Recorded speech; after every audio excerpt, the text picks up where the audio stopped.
Hello, everyone, and thank you so much for joining us today. My name is Daniel, and I'm with Pluralsight, and it's my pleasure to host today's presentation with Richard Harpur. The topic of today's presentation is developing a sustainable security culture, and we're going to dive right into that in just a couple minutes, but it's my duty to kind of address a couple of housekeeping items right off the top here. First of all, we get this question a lot. We are recording today's presentation. If you're joining us via Zoom, then you will receive an email with a link to the recording in the next day or two. If you're joining us on one of Pluralsight's social media channels, because we are sharing this presentation on Twitter and Facebook and LinkedIn and YouTube as well. So if you're joining us one of those places, then right as soon as today's presentation is done, you can just rewatch it right there or share it with a friend, whatever you wish. But like I said, if you're joining us on Zoom, you'll receive that link in a day or two. Richard has agreed to answer your questions at the end of today's presentation. So if you have questions for him, I'd really encourage you to share those as soon as they come to mind. It's probably, it's not the best idea to save them all kind of for the end, because oftentimes we get a big queue of questions and we don't have time to get through all of them. So if you want us to kind of prioritize yours, then asking that question earlier in the presentation is kind of my advice to you. And with that, I think that kind of hits on the main housekeeping. If you run into any issues on Zoom, most of the time, if you just exit the presentation and kind of rejoin, that tends to resolve that issue. So with that being said, I think we've covered all of my bullet points. I want to turn the time over to Richard to talk about developing a sustainable security culture.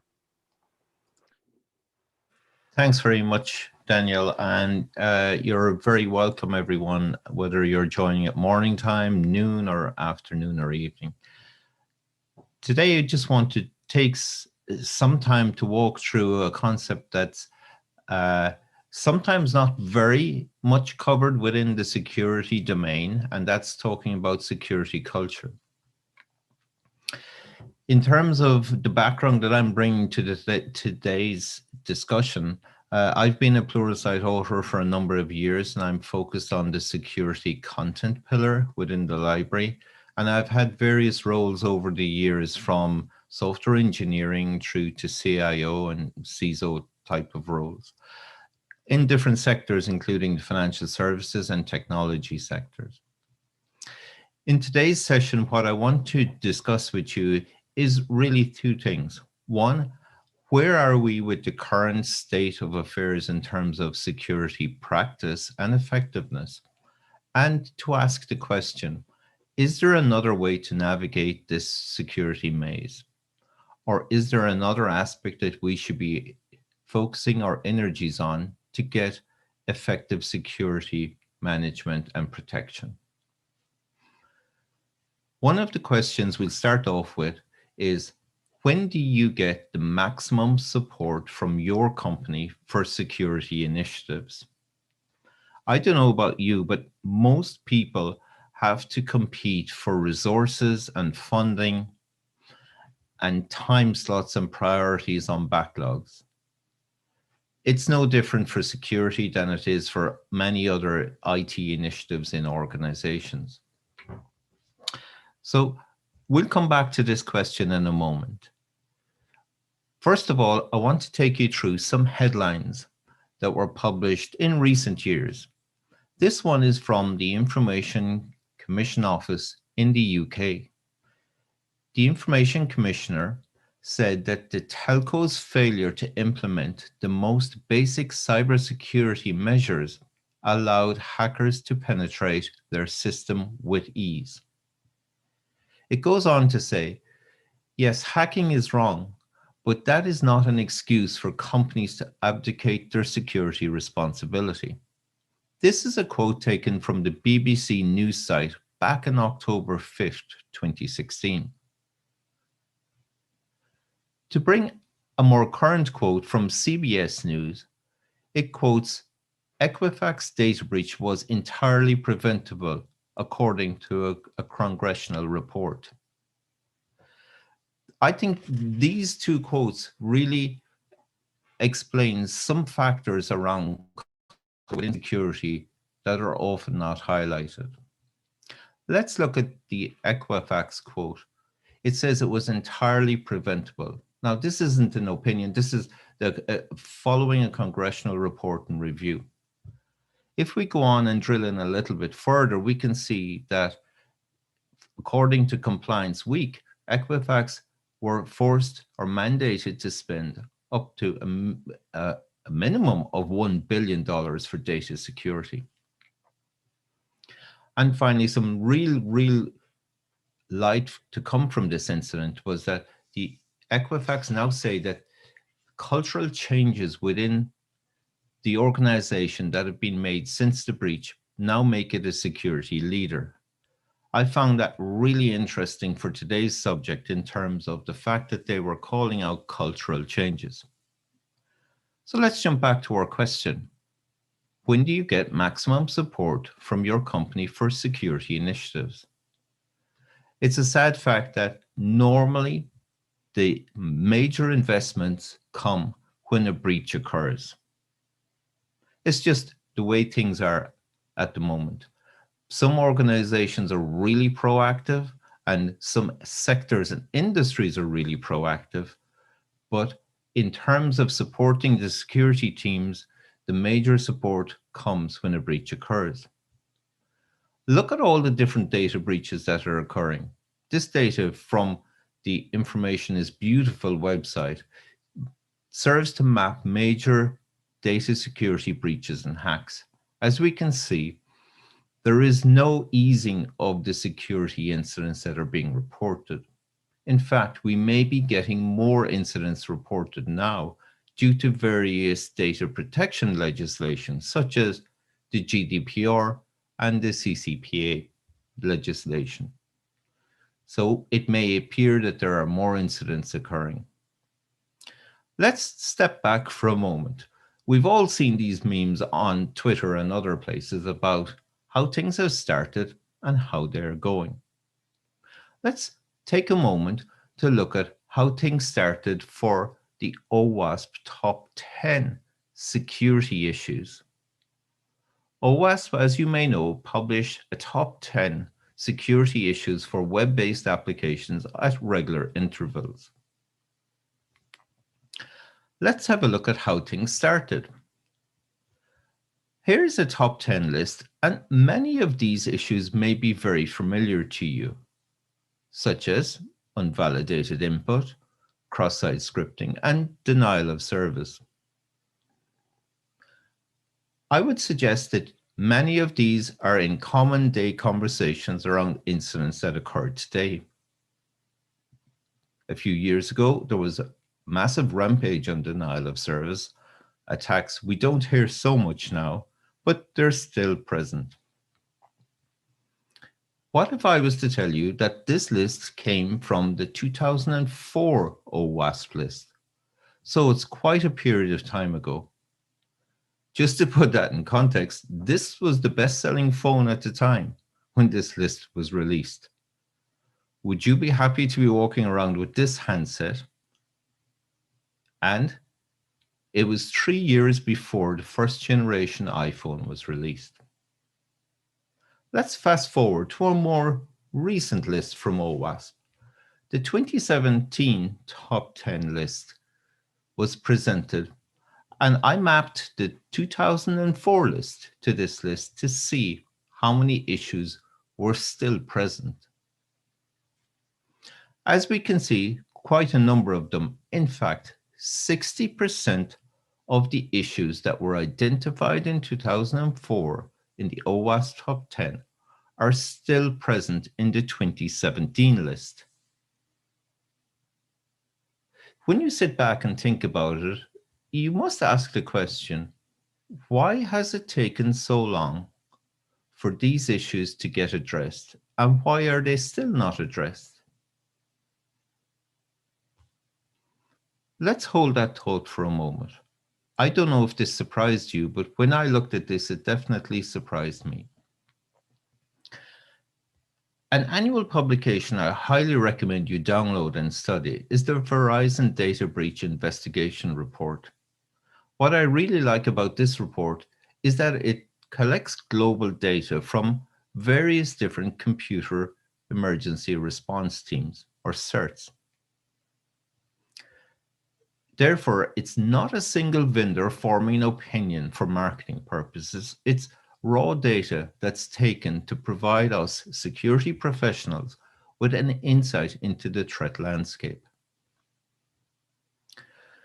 In the 2020 report, which is the latest one available, the 2021 report should be published shortly, and I really recommend you get your hands on that when it does get published. The 2020 report identified that attacks on web apps were part of 43% of breaches. And what's really amazing is that that was more than double the results of the previous year in 2019. If we extrapolate that out, it is quite likely that in the 2021 report, we will see that attacks on web apps will account for 2/3, at least in part, of attacks on organizations. As workflows move to the cloud and as workers become more mobile and work remotely, it is very likely that this high percentage will be a reality when the new report is published. Let's have a look for a moment of why this trend is occurring. The attack growth factors include increased remote working. As we know, with pandemic restrictions, the amount and number of people remote working has surpassed any predictions that would have been made in 2019. Remote working is now the norm. This means that people are connecting from anywhere they can get internet connectivity. They're no longer residing within the four walls of their secure office. This opens them up to more security threats such as phishing and other types of threats from remote locations. Digital transformation is another major factor in this growth. As companies transition from on-premise to cloud-hosted services, there is a major shift in terms of the responsibilities, bringing in shared responsibilities for security and operations. Again, the pandemic has thrust the digital transformations into a fast-forward mode. More transformation has occurred in the last 12 months than would have been predicted any time before that. And similar with migration to cloud services, given the decentralized and distributed workforce, cloud services now provide benefits that on-premise services are struggling to compete with. More and more organizations are migrating their solutions, whether they're line of business solutions or productivity solutions, to cloud services. So now that we know why the web app attacks are growing in terms of the surface area, what are the nature of the attack vectors? How are these applications being compromised? Quoting again from the Verizon Data Breach Report of 2020, credential theft and social engineering attacks are very common culprits in these breaches. In terms of areas that we need to focus on and the common methods for attacking these web applications, it's staggering to realize that 80% of the attacks are based on stolen credentials or brute force attacks. Think about that, 80%. It's not some traditional cryptic hacking attack. It's someone using credentials to log into systems and inappropriately access them. Of course, brute force attacks can be mitigated with various controls, such as multi-factor authentication. The other part that makes up the total is really around exploiting vulnerabilities in the web applications themselves. This would be what we would typically maybe have known as to be core hacking. Someone identifying a vulnerability and then exploiting that vulnerability. Less than 20% of these were the common method for attacking the web app. That's quite staggering and eye-opening for anyone moving to cloud services. You want to make sure that your authentication is strong and that your credentials are kept safe. So in summary, for today's landscape, we can say that there are more breaches occurring, there's more data being collected and more cloud systems in use. But we can also say, given the analysis of the OWASP Top 10, that there's little or slow progress being made on addressing common causes. Increasing use of web apps and remote users prime attackers' attack surface so that they have plenty of choice to launch their attacks. Here's a second question for you. If we can fix security issues after a breach, why can't we fix them before the breach? I suggest that the answer to this question is culture. In terms of remediation after a breach, it is very common that people know exactly what to do in their organization. They know the risks, they know where the weaknesses are. And once they get the support from management and resources, they go ahead and make those fixes. We could also ask the question, are there too many tools? Is there an excessive focus on security tools to address every problem? From the Verizon data breach report, we can see that the main cause of attack was credentials. Do we just need to ensure we have a single tool enforcing multi-factor authentication? Or do we over-engineer and overcomplicate things with using multiple tools? Or is the problem that we absolutely need security tools to protect our environments? They're poorly implemented or not completely implemented because we don't get sufficient resource, training, or budget. There's hundreds and potentially thousands of tools available on the marketplace, and they're a key part to defending every single network. But I challenge you to look beyond the tool set. Many tools are available free of charge, and many require little infrastructure to be effective and to provide security in your organization. So looking beyond tools, how do we go about building a security culture? Is this one of the soft, intangible items as part of a security program that we're never really going to be able to measure? Or is this something that we can quantify and implement and mature over time? And will it become a key part of our cybersecurity defense? These are things I would really encourage you to think about in your own organization. There is a problem though. When I say security culture and when you say security culture, what do we mean?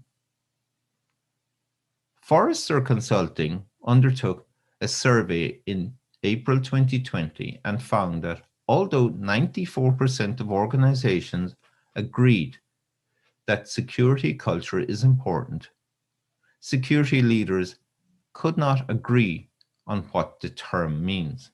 It means different things to different people for different organizations. Let's drill in a little bit and see, can we learn from other more mature industries? Remember, our software engineering and IT industry is relatively new and continuously changing and improving. So the level of maturity that we have relative to other industries is quite low. Let's look outside of our own industry to see where we can potentially leverage opportunities to improve our security culture. One book that I highly recommend is Matthew Syed's Black Box Thinking.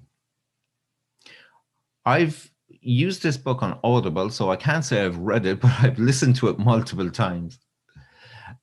And in this book, what Matthew is trying to do is unravel or decode why most people never learn from their mistakes, but some people and some sectors and industries do absolutely learn from their mistakes. The reason I started looking for a book like this was that in a continuous improvement cycle, it's very easy to make improvements that are incremental. The challenge is you need to make sure that you don't fall back down the improvement curve. You need to have stickiness and lock in those improvements. I'm going to go through a number of techniques or pitfalls that you might consider in your own development of a security culture. I'm not going to cover the normal things that any business management book will tell you, such as you need to get buy-in from the top. There has to be leadership from the top down. All of these are very obvious and required for any type of cultural development. But I'm going to focus on more tactical and more tangible items that you can consider even within your local teams and start to implement these within your local implementation, even if you're not yet getting true leadership support for security culture. That can take time, and it may require that you work on that over a period of time. But these techniques and pitfalls are things that you can apply directly to your own teams. First thing I'm going to discuss is about survivorship bias and why that might be relevant to security. Next, we're going to touch on cognitive dissonance, and I'm going to talk to you about a case study of the Nut Island effect. This doesn't sound very technical, does it? But yes, you are in a technical presentation, so bear with me. The next stage is talking about the mistakes that others learn and how you can learn from those mistakes. And finally, we're going to talk about resource management, in particular, open cultures and communication. Let's start with survivorship bias. During World War II, the US military asked the mathematician, Abraham Wald, how best to protect their airplanes from being shot down. So, quite logically, what Abraham did was he went and inspected all the aircraft that returned from a mission to see where the damage was in those aircraft. For illustration purposes, you can see the red dots here might be where the aircraft took fire and was damaged. What would you do in this case if you were tasked with strengthening the aircraft so that it could withstand being shot down?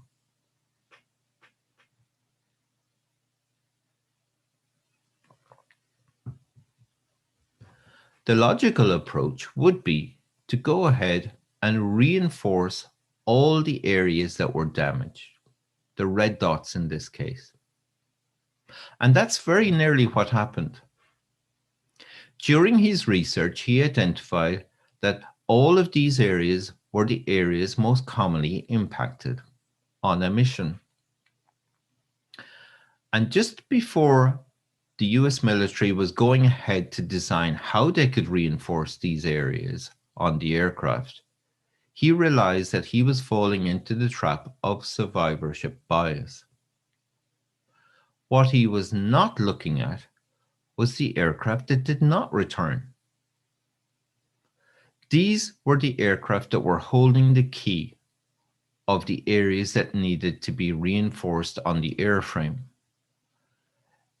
The aircraft that made it back from the mission and landed on the field were the ones that were clouding his observations.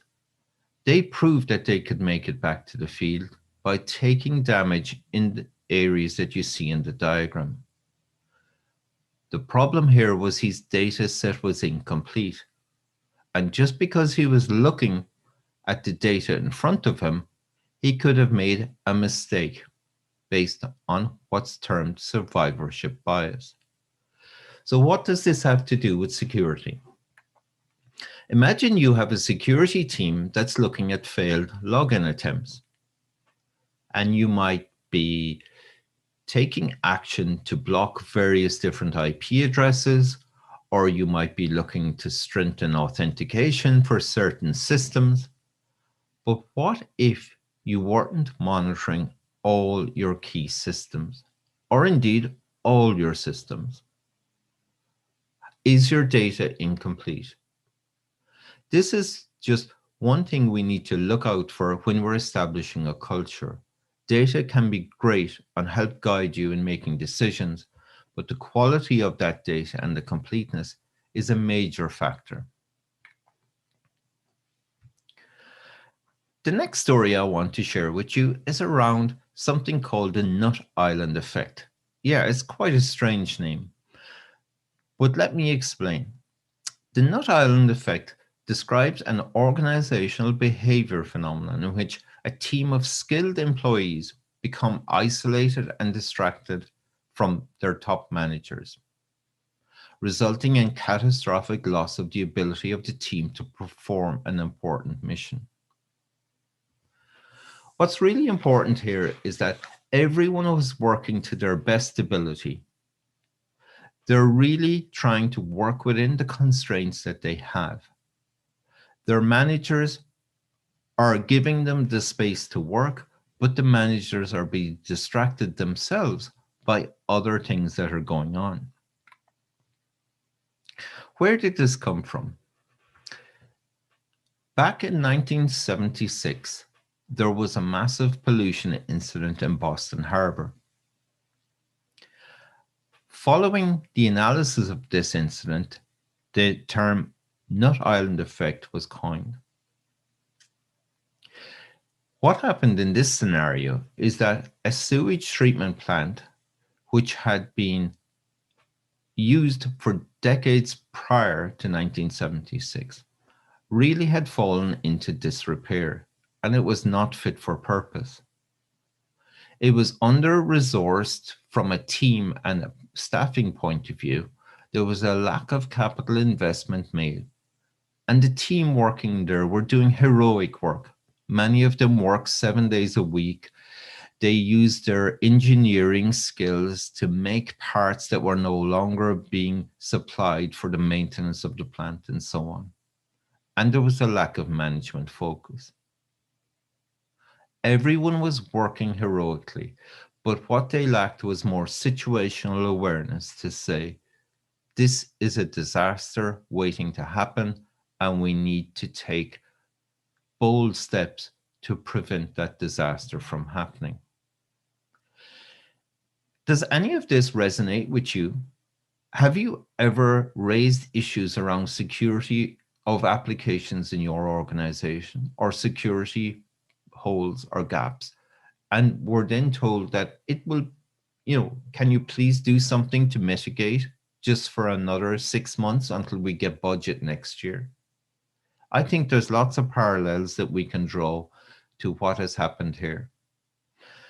My second recommendation for you in terms of the reading list is within Harvard Business Review. This article documents how the Nut Island effect disaster occurred.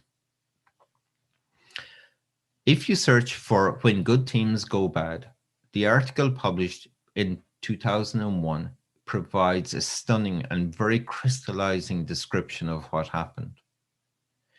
If you are working in an organization and there is an acceptance of certain risks around security, then I would challenge you to do a desktop exercise. Could the Nut Island effect be occurring in your organization? Are your teams working heroically with limited or no resources to keep the show on the road? Is your security program fit for purpose?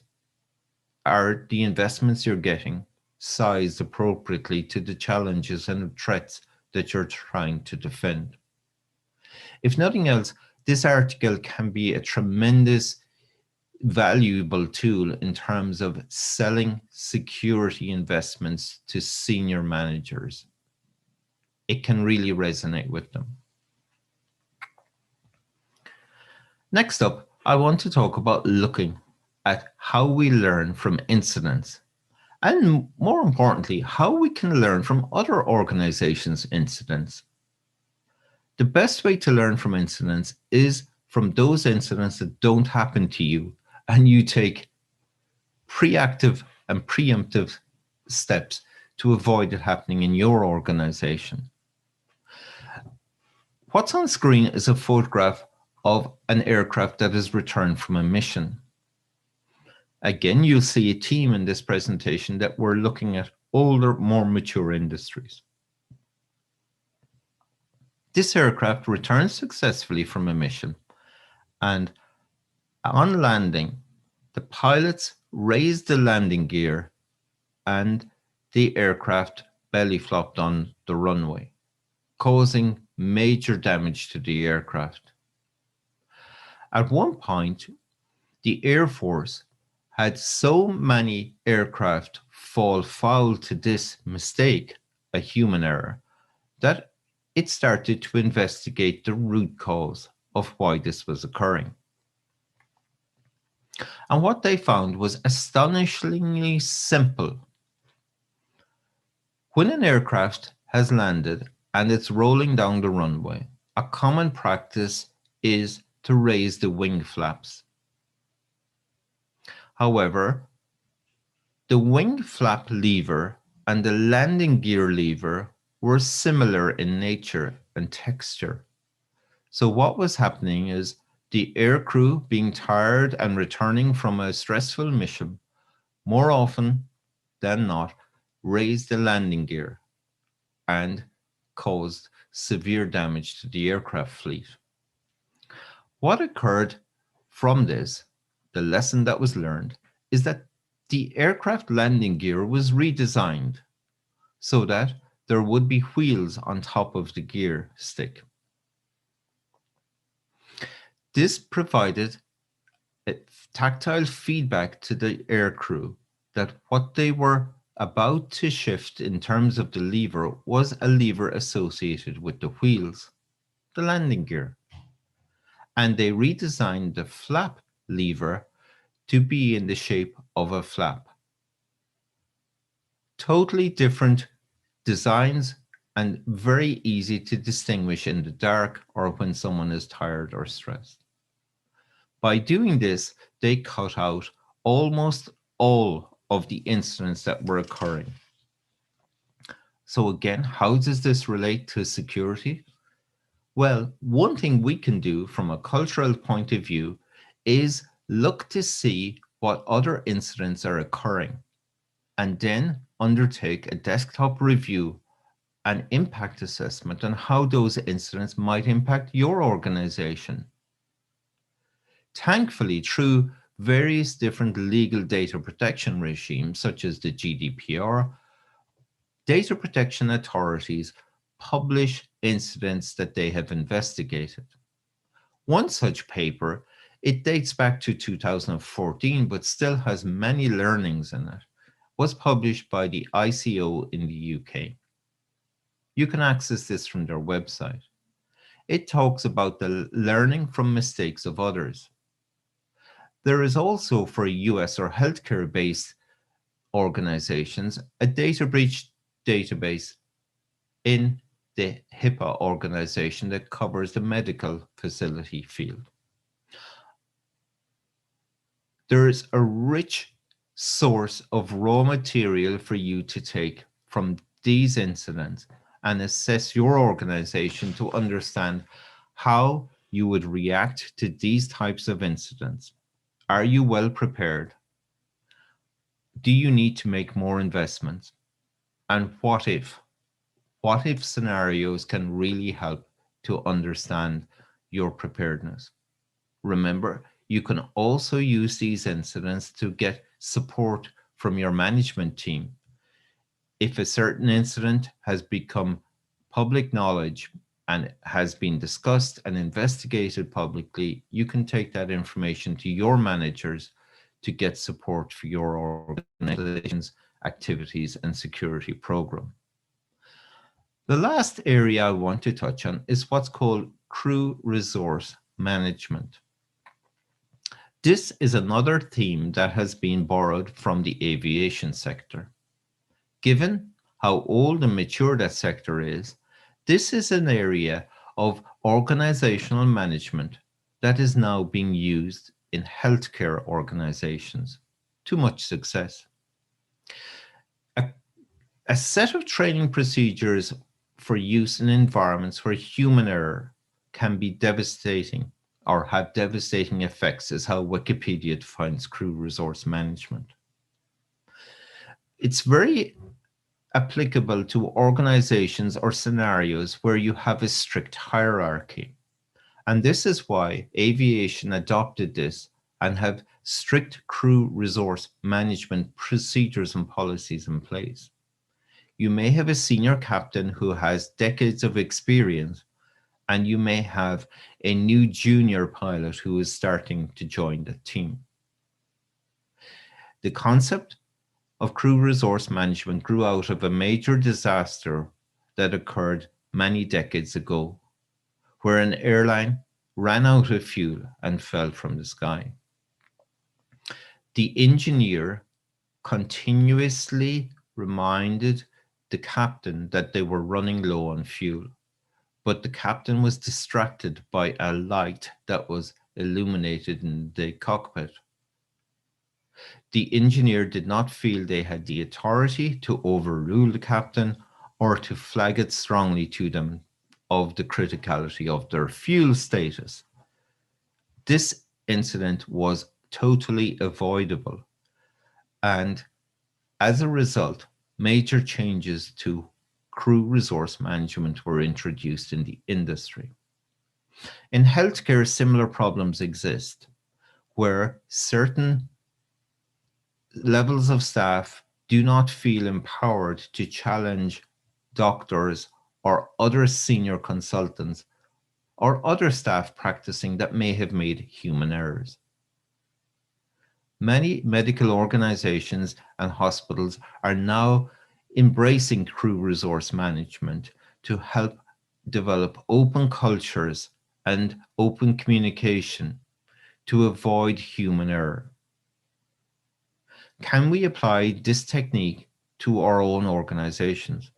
Do we have very intelligent and skilled architects who may be too busy to consider some information that a more junior member of the team has uncovered? This is a technique that I suggest you consider whether it's applicable to your organization. So where to go from here? Learning from different activities and incidents that have occurred is a part of developing any security culture. Of course, there are major cultural themes that are common across all organizations that require top-down support and leadership. But every team can start by learning about various different threats that have occurred.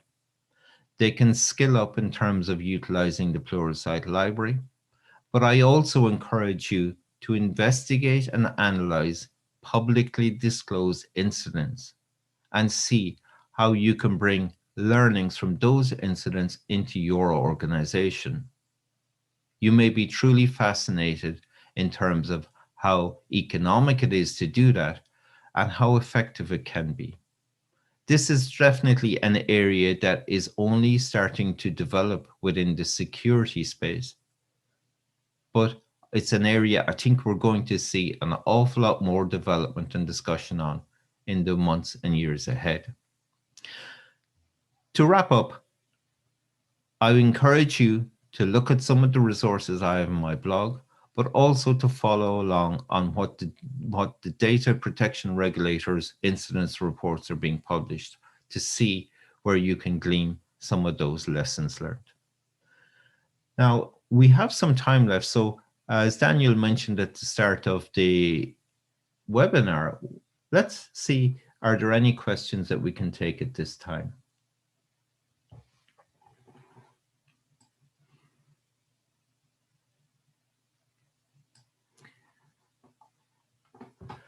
Okay, so just give me a moment. I'll go down through the questions here.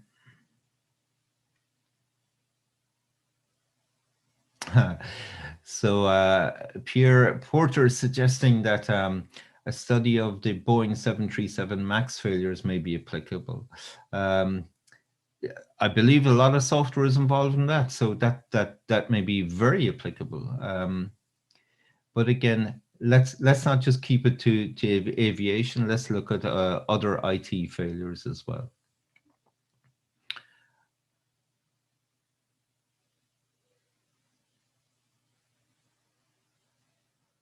So there's a question around multi-factor authentication. Multi-factor authentication clearly helps intruders from accessing the account, but they can still know the password they tried worked and is correct. How can we make multi-factor authentication even more secure? I'm not 100% clear on that question, but in terms of taking authentication away from passwords only, I think that's really what's critical here. Where we have pieces of data and we rely only on those pieces of data for authentication, that is a weakness. By introducing a device-based or separate out-of-channel authentication method, that is how we can ensure that we use multi-factor authentication correctly. Now, you may have seen in the past where people were using hardware tokens to get a number from, and instead of taking the token around with them, they would set up a webcam at home and they just browse to a page to read the number. That's just totally making the multi-factor authentication totally redundant and should never be done.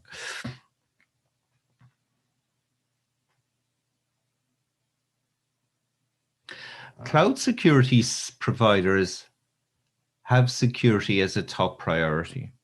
Is the security concern with the provider or the consumer of the issue? That's a great question.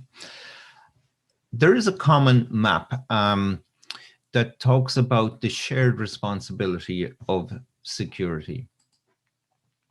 In terms of cloud services, the consumers of those services have some element of responsibility, but the provider has other elements of responsibility.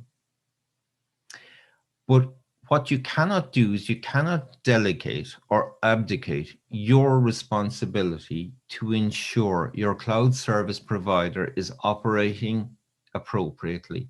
And you, as the consumer of that product and service, providing that service to your customers, are ultimately responsible for the entire security. So whether you select Azure as your cloud service provider, Google or AWS, it's irrelevant to some of your customers. The responsibility remains with you to ensure that everything you use from those service providers is secure. Remember, one of the very first quotes in the webinar was around that you cannot abdicate the responsibility of security.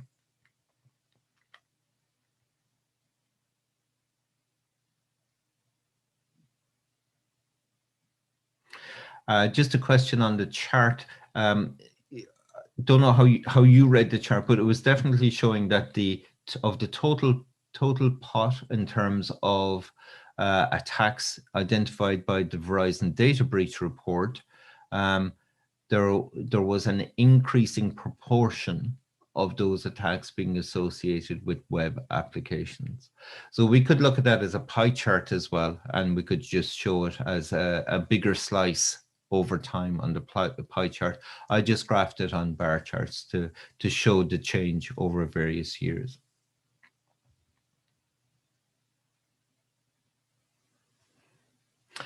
There's an excellent question here on real life lessons and how these incidents can real life incidents and how we can glean lessons from them.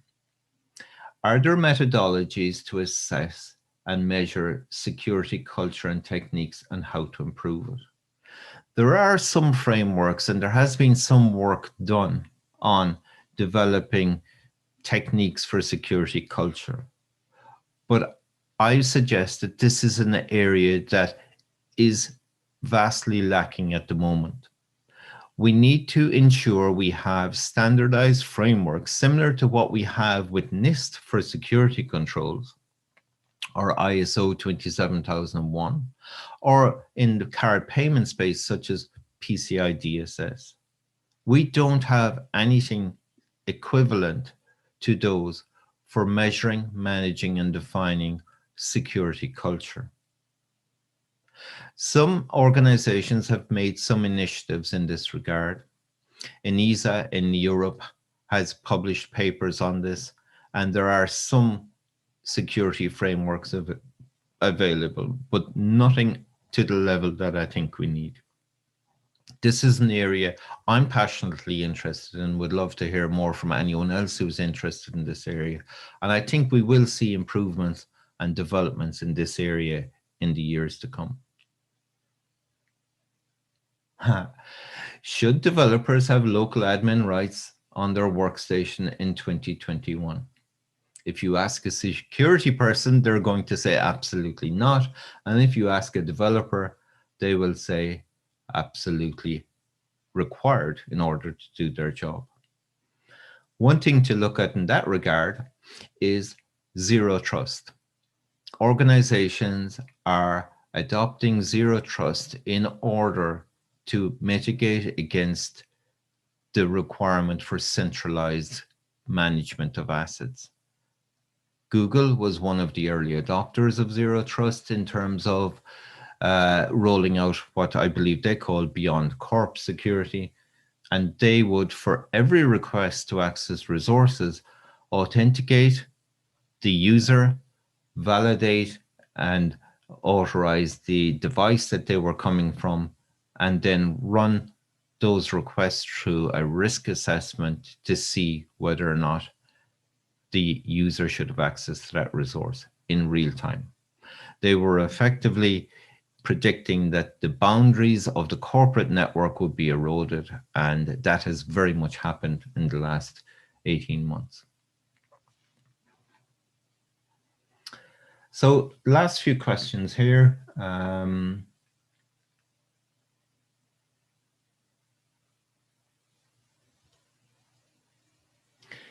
Yeah, just in relation to survivorship bias, are there techniques or questions you can ask to make sure you are analyzing the full set of data? I think the most important thing here is to be aware of it as a concept. If you're aware of it as a concept, it will challenge you to ask whether or not something is missing. For example, if you're reporting up to your manager or board every month or quarter on the security incidents in your organization, is there some area that you've forgotten or overlooked? It's really important. It can be a trigger point, just a prompt to help you in terms of questioning whether or not there is missing data in your data set. Okay, and I think that's really about it from our questions perspective. And what we'll do at this stage is I'll hand it back to Daniel in terms of just wrapping up the webinar session today. Thanks so much, Richard. Lots of great content that you covered, and I know everyone will appreciate that you got to their questions as well. Just a few final housekeeping items. A reminder that we recorded today's presentation. You'll receive an email with a link to that recording in the next couple of days. I also wanted to recommend, if you're on Twitter, LinkedIn, keep an eye on Pluralsight social media accounts, because we often, we'll share courses and whatnot that Richard is working on, and some other content. So if you liked what he had to say today, then there's more where that came from, I guess you can say. The last thing I wanted to do is just, Richard, I wanted to give you the opportunity to leave maybe one final takeaway with everyone who's attended today. Great. So what I'd say to everyone who's attended today is, congratulations, you've attended a soft subject topic within security. Within security, we're really gung-ho about getting new hardware, getting new iron, getting new tools in place to defend against these adversaries and attacks. But I would ask you to consider the softer element. Is developing a security culture a key part of your defense, and should it form a part of your defense strategy in 2021?